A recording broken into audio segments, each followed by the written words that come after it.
Ya, chiquillos y chiquillas. Entonces, bueno, bienvenidos a quienes se están incorporando a la clase. Hoy día vamos a trabajar, vamos a concluir ya este tema sobre la, sobre los elementos culturales y como de opinión pública en el fondo que han servido para consolidar esta idea de Estado-Nación aquí en Chile, ¿ya?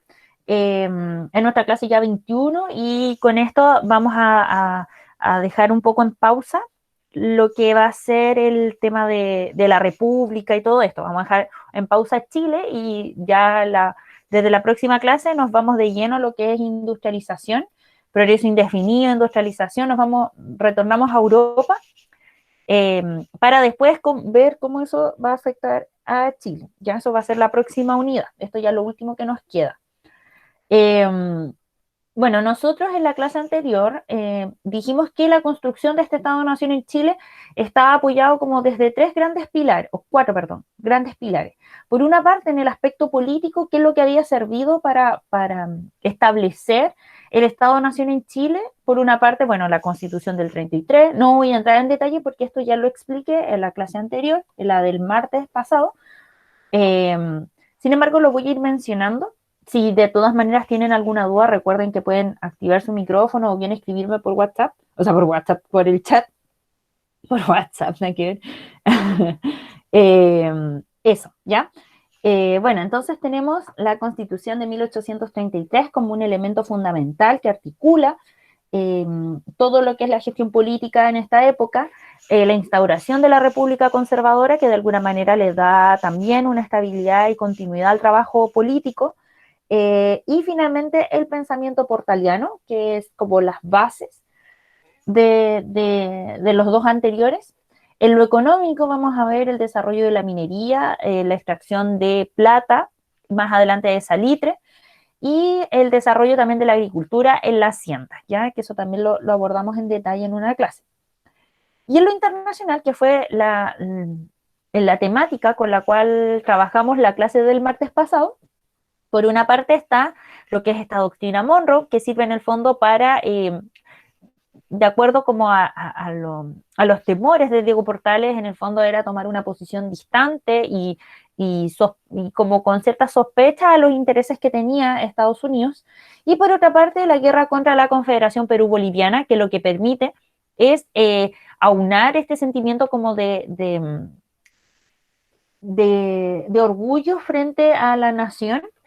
Recuerden que se acuña o cambia de interpretación esta idea del roto chileno, que ahora ya no es un forastero, un pobre diablo, sino que es una persona que nos hace sentir orgullosos, es un héroe de la patria, y dejamos también de ser como un hermano pobre de América Latina y nos posicionamos como una potencia que puede derrotar a dos países, ¿ya? Entonces, y esto, como también conversábamos, era la antesala de lo que se venía más adelante, que es la famosa Guerra del Pacífico, donde también nos vamos a enfrentar a Perú y Bolivia, y también le vamos a ganar finalmente. Entonces, el último aspecto es el cultural y es del cual estuvimos trabajando en la clase del jueves pasado, cuando leímos unos textos sobre el rol de la historiografía, el rol de la prensa, etcétera. Entonces, hoy día vamos a trabajar eso y además le vamos a sumar el rol de la educación, ¿ya? Eh,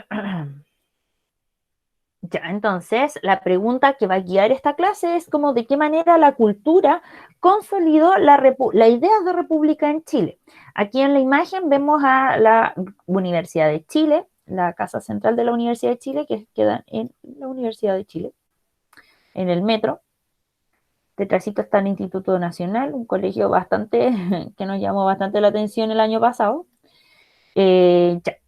Y bueno, ¿cuáles son estos espacios de expresión desde el cual desde el cual en el fondo se pudo sostener esta idea y se pudo reforzar esta idea de nación? Va, ahí sí. Por una parte está la prensa, y la prensa, entiéndase, para esta época es el diario, ¿ya? es uno de los principales medios de difusión de ideas. De hecho, el texto que leímos la clase pasada hablaba sobre eso, de que la prensa en el fondo servía, quizás para lo que menos servía era para informar, porque además hablamos de periódicos, no son diarios, ¿ya? La diferencia entre diario y periódico lo dice el nombre, el diario sale, es un boletín en el fondo, una publicación que sale todos los días, mientras que el periódico sale cada cierto tiempo, una vez a la semana, cada 2 semanas, etcétera, ¿ya?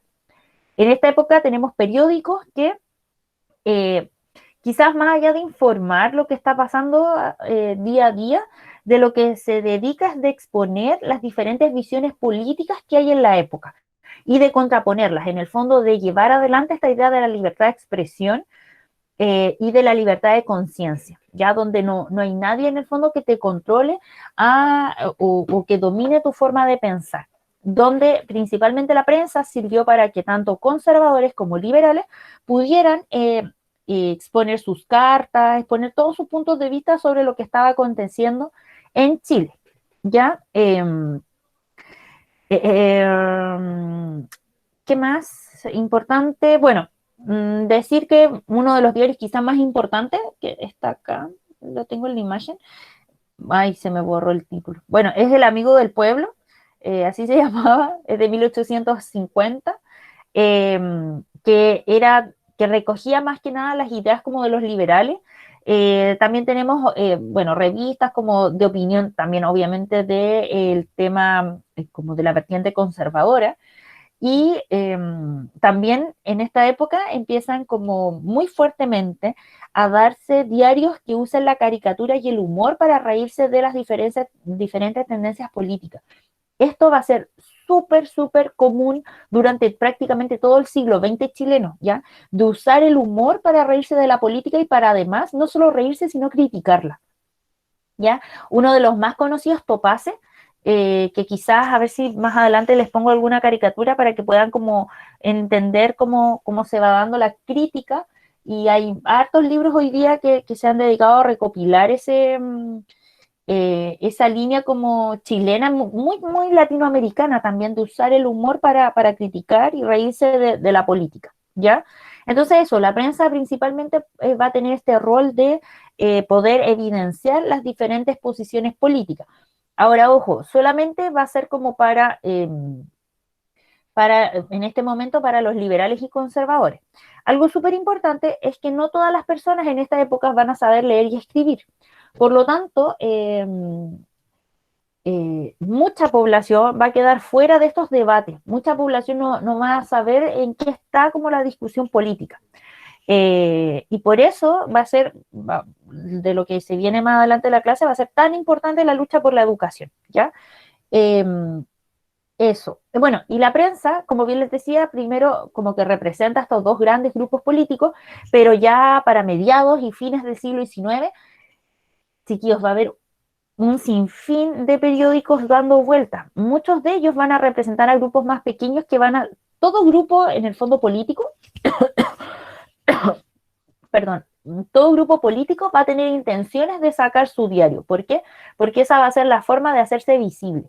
Así como hoy día, de alguna manera, todos tenemos, no sé, Instagram, Facebook, etcétera.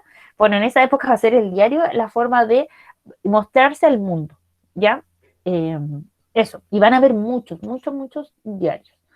Bueno, por otro lado está la famosa historiografía.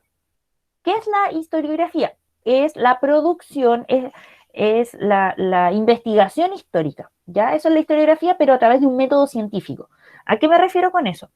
La historia o la narración de los hechos del pasado, comenzó aquí en el país desde que llegaron los españoles a América, ¿ya? De alguna manera de forma escrita. ¿A qué me refiero con esto? Que los primeros españoles que llegan, por ejemplo, aquí a Chile, Pedro Valdivia, etcétera, se dedican a escribir cómo es el paisaje, quiénes son los que viven acá, eh, leyendas, historias, cosas así, se dedican a escribir, ¿ya? Y van armando como un relato de qué es lo que va sucediendo en el país. Eso es historia. Pero resulta que durante el siglo XIX, eh, va a haber personas como Diego Barros Arana, quien se va a dedicar toda su vida a escribir o a reescribir la historia, pero a través de un método científico. ¿Qué quiere decir eso? A través de documentación, a través de cosas con las cuales podamos comprobar que lo que estamos diciendo es real de alguna forma y no es parte de la imaginación, ¿ya?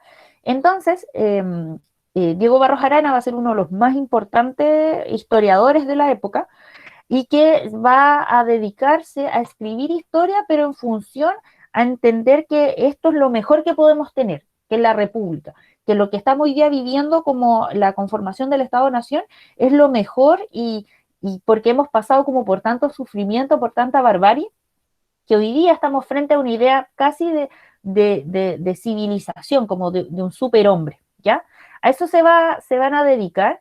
Eh, También va a estar, por ejemplo, los hermanos Amunátegui, también son muy importantes, o Benjamín Vicuña Maquena, también va a ser fundamental en la producción historiográfica. Acá en la imagen está, bueno, el tomo 5 de la Historia General de Chile. Estos tomos son muchísimos. Yo tengo uno de ellos, creo que tengo el 9 de los tomos de Diego Barros Arana, y esto es algo que permanece, o sea, no, continúa hasta el día de hoy esta idea de que la historia sirve para consolidar ideas de país, como cuál es el país que queremos recordar y cuál es el país que por lo tanto queremos proyectar. A eso se dedica muchas veces la historia, ¿ya? Eh, y hoy día quizás se ha diversificado un poco, hoy día existe mucho historiador que se ha preocupado de mostrar el lado B de esa historia oficial. De hecho, eso es súper importante que como que aprendan ese concepto, que está la idea de la historia oficial. La historia oficial tiene que ver con todos aquellos libros de historia que se hicieron, por ejemplo, en esta época y que, por ejemplo, engrandecieron a nuestros próceres, engrandecieron la gestión de ciertos hombres en la construcción del Estado-Nación, ¿ya? Eso es como, a eso se le llama historia oficial. Y hoy día existen como, por ejemplo, historiadores como Baradit que se encargan de matizar esa historia oficial y, por ejemplo, tenemos estas historias ocultas que cuentan como el lado B, por ejemplo, del Arturo Prat, ya cosas que de repente no estaban, no las toma en cuenta, por ejemplo, Diego Barros Arana. ¿Por qué? Porque no nos interesa relatar eso de Arturo Prat. Si hablamos de que Arturo Prat, por ejemplo, estaba metido en cosas esotéricas, de repente se va a ver feo o quizás ni siquiera sabíamos, pero nosotros como Diego Barros Arana nos interesa a él como prócer de una guerra, no nos interesa a él en su ámbito privado, nos interesa, o en el ámbito espiritual, nos interesa netamente desde lo político. Entonces, hoy día han surgido diferentes historiadores que tratan un poco de matizar esa historia oficial. Por ejemplo, bueno, algo súper importante es que hoy día muchas historiadoras mujeres se han dedicado a construir la historia de las mujeres, porque la historia oficial es una historia contada por hombres, ¿ya? Eh, o, por ejemplo, la historia de los niños, la historia de los sectores populares, la historia de los inmigrantes, la historia incluso se está haciendo hoy día historia de las emociones, historia de la alegría, historia de la muerte, etcétera, ¿ya? Que se le llama la corriente de la historia de las mentalidades. Eh, Eso. Entonces siempre como que ha servido eso. Bueno, y sobre los periódicos, antes de terminar con ese tema, hoy día también sirven para ver los posicionamientos políticos. Sabemos que, por ejemplo, hay diarios que son de izquierda y de derecha, ya por así decirlo, más conservadores y otros más liberales. Sabemos que hoy día, por ejemplo, el Mercurio siempre ha sido un diario que representa a la derecha chilena, mientras que, por ejemplo, sabemos que Ciper o El Mostrador o incluso el de Clinic son diarios que representan a la izquierda, ¿ya? Entonces ahí también uno puede ir viendo como cuáles son los posicionamientos políticos sobre grandes temas. Eso, ¿tienen alguna duda hasta acá, chiquillos, chiquillas? Mi, Ujú. yo en mi casa tenía como 20 tomos de esos libros, o sea, no de ese, sino como de otro que era parecido. De verdad, mira. Sí. Qué bueno. ¿Y lo leíste alguna vez? Supongo que no. No, fue hace como 5 años, pero no sé dónde está, quizás lo tiene mi hermana.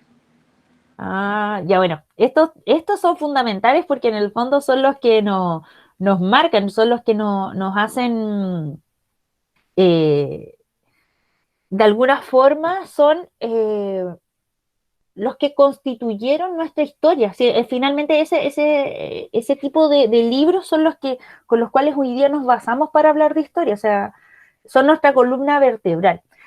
En el fondo, con esos libros que nosotros podemos como, de alguna forma, interesarnos por otros temas, porque tenemos una columna vertebral que en el fondo nos orienta sobre cómo es la historia, y de allí nos hemos ido interesando en captar otras cosas. Entonces son libros súper importantes como de considerar. Así que qué bueno que en tu casa tengan este tipo de libros. Algún día los voy a Y si leer. tienes alguno, exacto. Quizás no todos, porque algunos no son tan divertidos. De hecho, no es muy divertida esta producción historiográfica. Ya, continuemos. Bueno, además de la prensa y la historiografía, tenemos la literatura. La literatura siempre ha sido importantísima.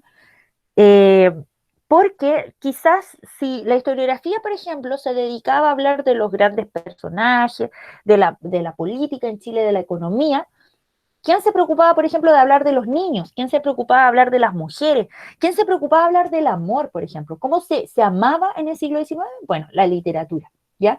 La literatura es uno de los grandes mecanismos que tiene como la sociedad de la época para poder retratar las formas de vida, los sentimientos, las emociones, y también de criticar lo que está pasando.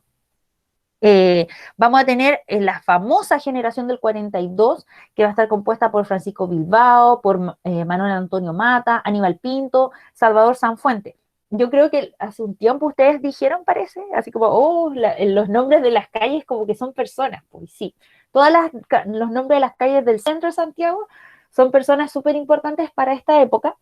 Eh, y que, como les decía, bueno, este grupo del 42, en el fondo, quienes como que inauguran de alguna manera la literatura, el escribir novelas, cuentos, etcétera, y como les decía, se preocupa como de por una parte, retratar lo que se está viviendo, de hecho, ser muy realista en lo que están describiendo, eh, y por otro también enaltecer la nación, enaltecer como lo que estamos viviendo, o sea, de verdad, transmitirle a la gente que lo que hoy día estamos viviendo como república es lo mejor que podemos tener y hay que defenderlo. Ya eso es en el fondo lo que busca la literatura en esta época.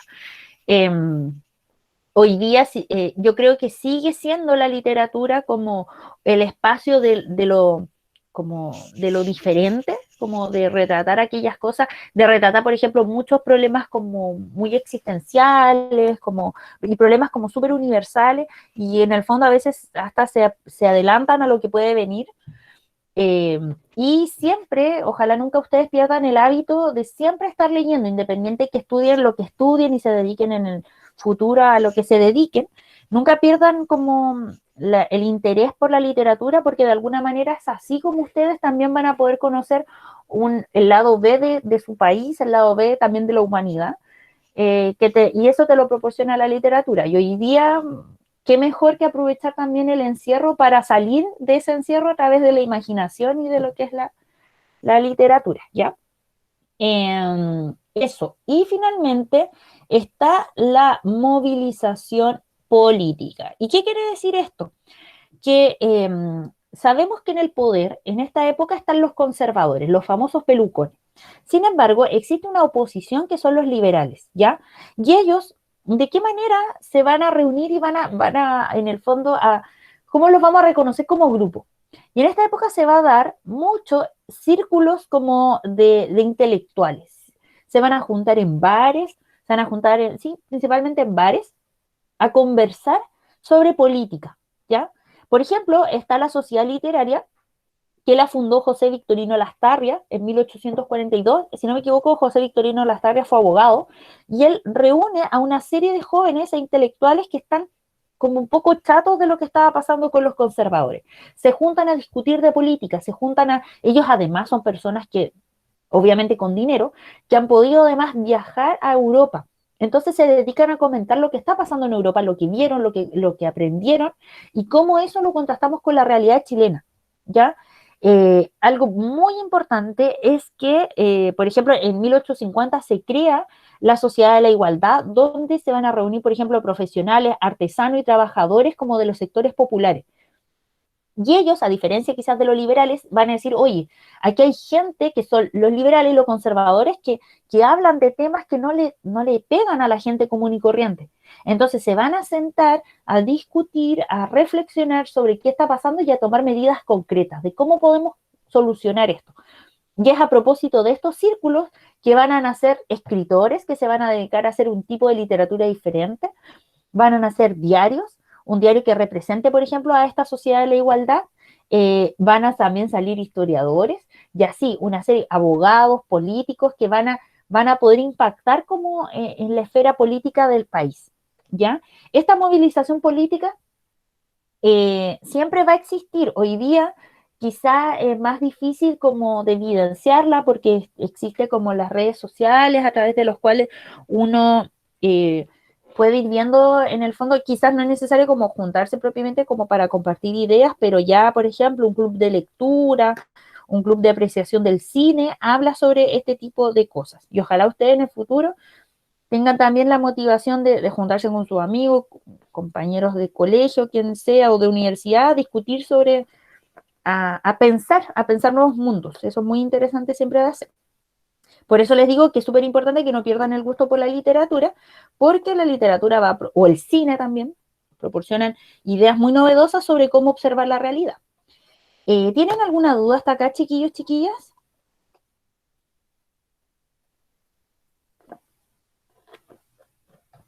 Chiquillos, No. chiquillas, ¿no? ¿Nadie tiene dudas?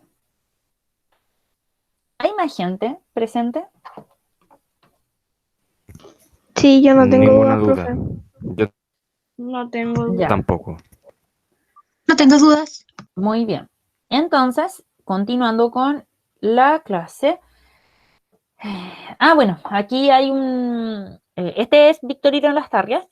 Eh, Quizá lo conocen mucho por el colegio. Y aquí hay una novela que es Martín Rivas, que en el fondo cuenta cómo vivían la, las clases altas y las clases bajas. A mí me gusta mucho Baldomero Lillo, se los recomiendo, quizás ya lo han leído, que si bien él nunca participó de él retrata, por ejemplo, cómo vivían los trabajadores del carbón en Lota, y si bien Baldomero Lillo nunca vivió, nunca fue minero, retrata súper bien a la gente de la época. Y lo cito, no es de esta época, pero lo cito porque es como una forma de narrar la realidad muy, muy peculiar, ya, muy, muy interesante. Y en esta época, bueno, los escritores también chilenos se van a basar muchísimo en, por ejemplo, en corrientes como la rusa y cosas así. No sé si ustedes han tenido la posibilidad en clase de lenguaje, yo creo que es probable, de conversar sobre ciertos libros, pero la literatura chilena es súper, súper interesante. Es súper innovadora, tenemos de verdad escritores de un nivel, bueno, de niveles de Nobel, o sea, 2 Nobel en Chile no es casual. Y si no me equivoco, sí, por la Gabriela Mistral es una de las primeras mujeres en el mundo en tener el Nobel de Literatura, entonces, para los años 50. De verdad, chiquillos, aquí estamos en un país que tiene una producción literaria y poetas, pero de excelente nivel, muy buena literatura, muy, muy buena. Hoy día también hay escritores jóvenes súper buenos. A mí me gusta mucho la literatura y la recomiendo, si a alguien le interesa como indagar un poco más. Hay un libro de Camilo Marx que se llama como Los mejores cuentos chilenos del siglo XIX y siglo XX. Algo así es, sí. Son unos libros gordos, pero que tienen la selección, son muchísimos escritores y selecciona un cuento de cada escritor, entonces no son más de 10 páginas por escritor, donde tú puedes hacerte una idea de cómo escribe, de cuál es su propuesta, etc. Yo así fue como conocí a muchísimos escritores chilenos y como les digo, o sea, tenemos una producción literaria muy buena y muy, quizás de lo poco que existe en Chile, donde de verdad hay equidad de género y también como donde no solo como las clases más altas escriben, sino que todo, o sea, como que de verdad es muy representativo de nuestra sociedad. Realmente un orgullo como tener ese tipo de nivel de literatura aquí en el país. Bueno, dicho eso, vamos a pasar ahora a lo que es el tema educativo, ¿ya? Antes de partir con esto de la Constitución de 1833, mencionarles que, bueno, Chile, así como toda América Latina, cuando se independiza, tiene solamente un pequeño grupo de personas que sabe leer y escribir. Cuando hablamos de alfabetización es eso, nos referimos a saber leer y escribir. Muy poca gente sabe, antes de que se independicen los países, antes que se independicen de España, la educación estaba a cargo de las órdenes religiosas, de los jesuitas, de los franciscanos, etc. Ellos eran los encargados de proporcionar la educación y por lo tanto era una educación muy vinculada al aspecto religioso, ¿ya? Se enseñaba en realidad la Biblia, se enseñaba evidentemente a la gente a saber aprender a leer y a escribir. Obviamente hicieron una labor muy importante en lo que es la educación aquí en el país, pero tenía este sesgo que era de la iglesia, por lo tanto todo lo que te iban a enseñar era lo que la iglesia en el fondo quería que tú aprendieras. Ya no había libertad en el fondo de poder enseñar lo que el profesor o profesora considerara necesario. Por lo tanto, cuando se independizan los países, lo primero que les interesa hacer es apropiarse de alguna forma del modelo educativo, porque es la educación una de las herramientas más importantes que tienen las naciones para difundir sus ideas y para, en el fondo, consolidar y formar al buen ciudadano. Y aquí me quiero agarrar un poquito de Diego Portales, porque para Diego Portales es fundamental la educación, porque recuerden que para él, de acuerdo a su visión, no todos estábamos preparados para dedicarnos a la política, ¿ya? No todos teníamos las condiciones intelectuales para poder hacerlo. Para él habían unos pocos que estaban preparados y otros muchos que no lo estaban. Por lo tanto, esos muchos que no lo estaban, ¿cómo se podían preparar para ser buenos ciudadanos? A través de la educación. Entonces, el colegio se va a ver como la herramienta para formar al futuro ciudadano. Ya ese va a ser como la misión. Por lo tanto, vamos a tratar de formar a personas íntegras que sepan de todo, que sepan sobre las grandes disciplinas de la vida. Vamos a formar a gente que de alguna manera logre crear un criterio, pero además que sea responsable y que logre como después insertarse de buena forma como la vida política del país. ¿Ya? Entonces, por lo tanto, en 1833 se aprueba la constitución conservadora y por lo tanto el Estado va a asumir como un rol súper activo y va a reconocer a la educación como algo súper importante en el país, ¿ya? Eso lo va a llevar que como 5 años después más o menos se va a crear un ministerio de la instrucción pública, es decir, como un ministerio de la educación, ¿ya? Entonces ahí donde es súper importante para el Estado como apropiarse de lo que es la educación. A ver, ya, chúngale, para el otro lado. Ya. Bueno, algo súper importante es que en el 42 se crea la Universidad de Chile, es la universidad más antigua del país y es la única y las primeras como cátedras que va a tener, si no me equivoco, es Derecho, es Medicina y creo que Literatura, son como las carreras que va a tener. El edificio donde se va a instalar la Universidad de Chile, o sea, donde van a ir a estudiar los primeros estudiantes universitarios, va a ser ahí en el edificio que les mostré, en el que está en la Alameda. Son muy pocas personas las que logran acceder a la Universidad de Chile. Por lo general, bueno, si bien no está restringida la educación a los hombres, la mayoría de los estudiantes son hombres durante todo el siglo XIX, ¿ya? Son hombres los que van a acceder, bueno, al Instituto Nacional, que va a ser el colegio como con más prestigio y el más antiguo también, y del Instituto Nacional van a dar una prueba que los va a llevar inmediatamente a lo que es la Universidad de Chile, ¿ya? Y y de hecho son edificios contiguos, o sea, el Instituto Nacional está al lado de la Universidad de Chile. Eso, entonces, más que decir de la universidad que permite en el fondo supervisar, y eso es súper importante, la Universidad de Chile sirve para supervisar lo que es la enseñanza a nivel nacional, ¿ya? Y la universidad más adelante va a empezar a generar como sedes regionales, porque más adelante van a tomar más peso ciudades como Concepción, como, no sé, Iquique, etcétera, y la universidad va a encontrar necesario extender sus brazos a las regiones. Eso cambia drásticamente con la dictadura militar, cuando se cortan esos brazos y en el fondo se crean universidades autónomas y se le quita mucho, mucho poder a la Universidad de Chile, ¿ya? Eso, más que hablar de... Bueno, y en la actualidad sigue siendo una de las mejores universidades del país, ya si no es la mejor, pero sí sigue siendo como el referente de la educación aquí en el país. Bueno, más adelante se va a crear también la Escuela de Artes y Oficios. Por lo tanto, también si la Universidad de Chile va a formar a intelectuales, va a formar como abogados, a médicos y cosas así, la Escuela de Artes y Oficios va a formar a los técnicos, ¿ya? Eso es súper importante. Y esto a mí me parece también tremendamente importante, que en el 54 se va a crear la Escuela Normal de Preceptoras, ¿ya? ¿Qué es la Escuela Normal de Preceptoras? Es como la universidad, de alguna manera, de los profesores, ¿ya? Porque nos damos cuenta en estos momentos que si queremos crear nuevas escuelas, necesitamos gente que eduque a esos niños y niñas. Por lo tanto, se van a crear estas famosas escuelas normales. Gabriela Mistral es una de las personas, por ejemplo, que accede a una escuela normal a formarse como profesora. ¿Por qué la mencionó ella? Porque ella es muy característica como del tipo de mujer. Y me voy a detener un poquito acá, en que la Escuela Normal de Preceptora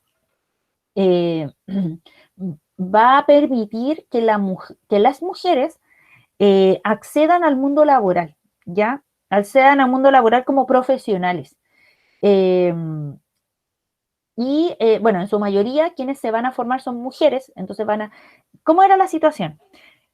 Eran por lo general mujeres campesinas que vivían en el campo, que se van a la ciudad, a la Escuela Normal de Preceptoras, se forman como profesoras y después retornan como al campo a hacer clases. Ya, ese era como el recorrido que hacían las mujeres, pero que sin embargo cuando llegan a la ciudad, como que se transforman un poco en la mentalidad, y muchas de esas mujeres entienden que hoy día, que su oportunidad de haber estudiado les da la posibilidad también de ser independientes. Entonces muchas preceptoras eran solteras, tenían su propio sueldo y de alguna manera, y tampoco tenían hijos. Entonces las preceptoras de alguna forma fueron como las primeras mujeres en representar esta idea que hoy día quizás muchas añoramos, de ser independientes y de poder desenvolvernos como solas, sin depender de algún hombre, ¿ya?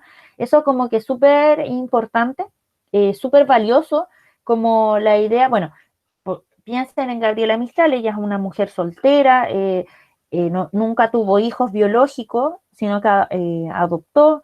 Bueno, y más adelante también sabemos que es lesbiana, o sea, es una mujer súper rupturista para la época.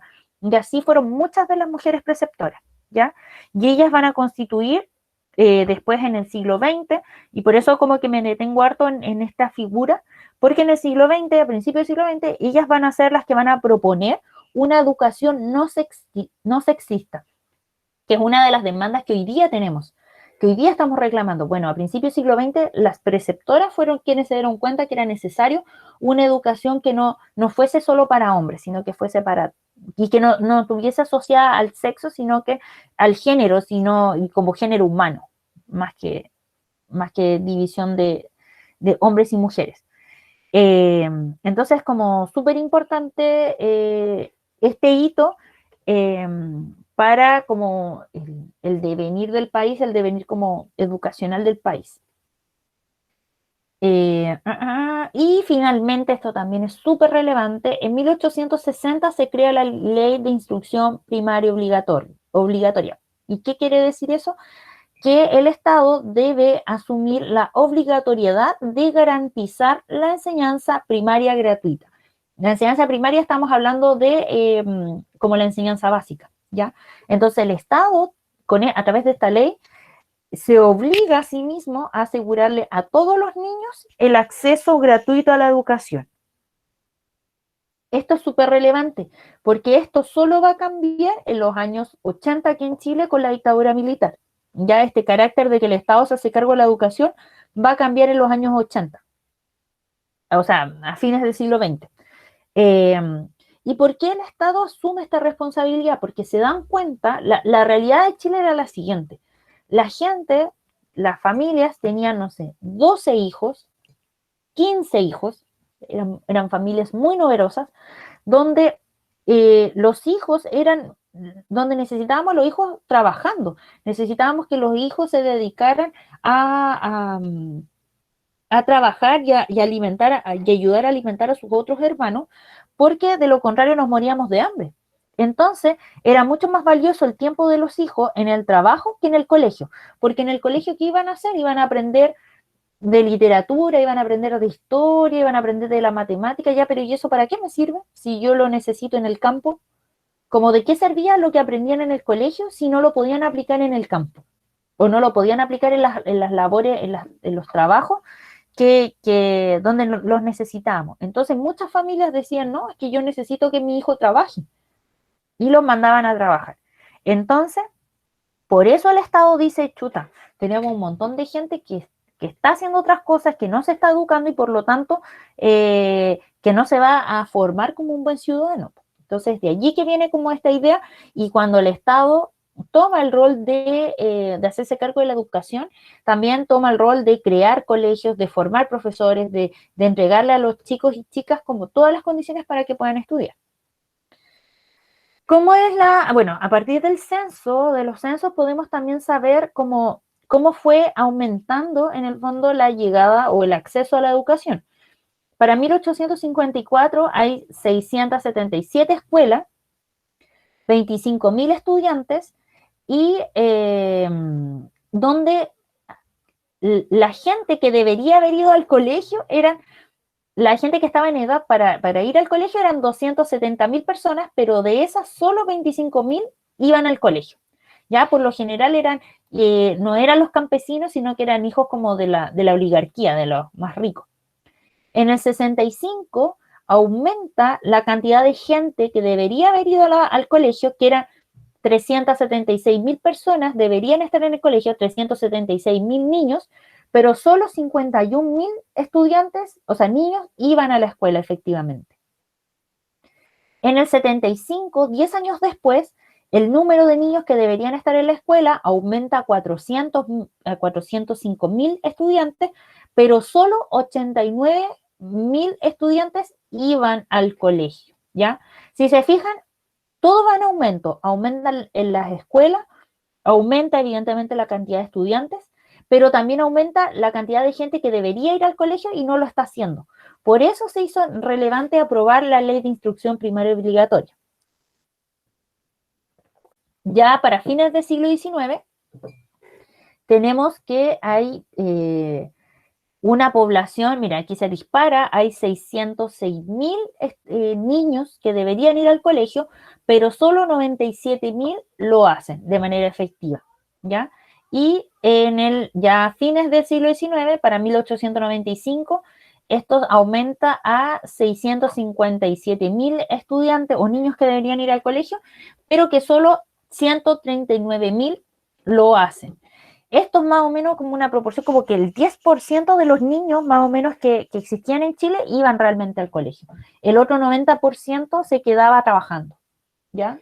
Las mujeres por lo general, bueno, todas las mujeres durante el siglo XIX no participaron de la educación, no fueron a los colegios, prácticamente muchas de ellas no lo hicieron, porque recuerden que las mujeres siempre estuvieron asociadas a fines domésticos, por lo tanto eran quienes tenían que cuidar a los hermanos, criarlos, hacer las labores del hogar, estar atenta para cuando el papá llegaba a almorzar, los hermanos igual. Entonces, eran tantas las labores que tenían al interior del hogar que era imposible tener tiempo y ánimo para estudiar.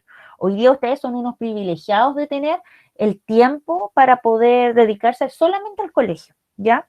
Eso es como, siempre tienen que estar muy agradecidos de esa situación porque lamentablemente esta situación ya era del siglo XIX aquí en Chile, pero en muchos lugares del mundo sucede todavía, ya no es algo como ajeno. Pero hoy día en Chile el acceso a la educación, o sea, prácticamente el 90%, es como que se invirtieron los niveles, o sea, yo diría que más del 90% de los niños y niñas y jóvenes en Chile estudian. y el otro 10% se dedica o menos del 10% se dedica a otras cosas, o deserta del sistema educativo. ¿Tienen alguna pregunta, chiquillos, chiquillas? No. ¿No les quedó claro? ¿Fue muy confuso?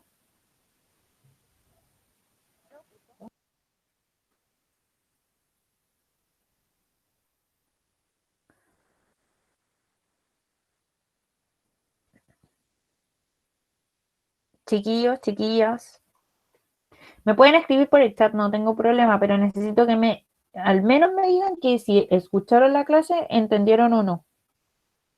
O si tienen alguna duda o algo que les pareció un poco extraño o algo así. Ninguna duda. Ya, Sí entendí. gracias. Bueno, ahí por el chat respondió la Constanza, el Álvaro, la Elisa, la Sofía y el Vicente. Ya, bueno, les agradezco obviamente que me respondan. Entonces, ya que nadie tiene dudas, lo que vamos a pasar a hacer ahora es a resolver la guía que les subí en Classroom. La vamos a ver brevemente para que no haya dudas sobre ese material. Acá está, a ver si...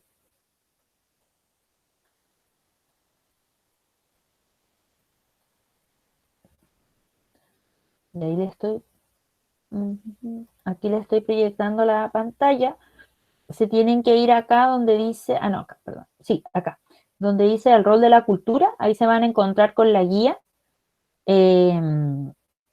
Esta guía tiene estos textos, son muy breves, y preguntitas asociadas, y lo que tienen que hacer luego es subir esta guía aquí a Classroom, ¿ya? No me la envíen por correo, se sube aquí mismo, ¿ya?